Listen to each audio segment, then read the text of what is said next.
오늘은 아름다운 이야기가 나옵니다. 에스겔이 성전에서부터 흘러나온 물길을 따라 가다 보니 물이 점점 깊어져서 건널 수가 없습니다. 그래서 다시 강가로 나와보니 강가에는 나무가 굉장히 많습니다.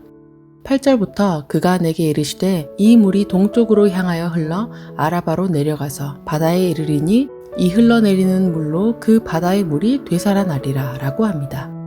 강에서 흐르는 적은 양의 물로 바다라는 엄청난 양의 물이 되살아난다고 합니다. 그리고 9절에 이 강물이 이르는 곳마다 번성하는 모든 생물이 살고 또 고기가 심이 많으리니 이 물이 흘러들어가므로 바닷물이 되살아나겠고 이 강이 이르는 각 처에 모든 것이 살 것이며 라고 하십니다. 여기에서 어부가 그물을 치는데 잡은 물고기가 종류대로 큰 바다의 고기같이 굉장히 많을 것이라고 합니다.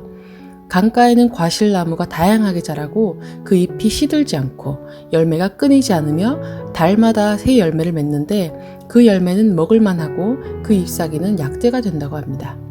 그렇게 되는 이유는 12절에 그 물이 성소를 통하여 나오기 때문이라고 하십니다.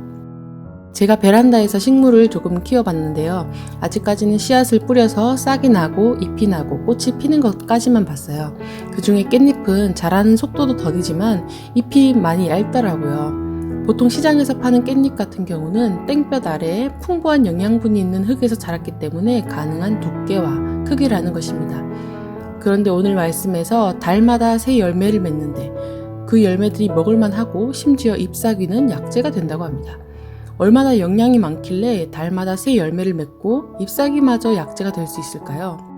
하나님의 성전에서부터 나오는 물은 그런 물이라고 하십니다. 그렇다면 하나님께로부터 나오는 물은 지금 현실에서는 어떻게 공급받을 수 있을까요? 저는 말씀이 될 것 같습니다.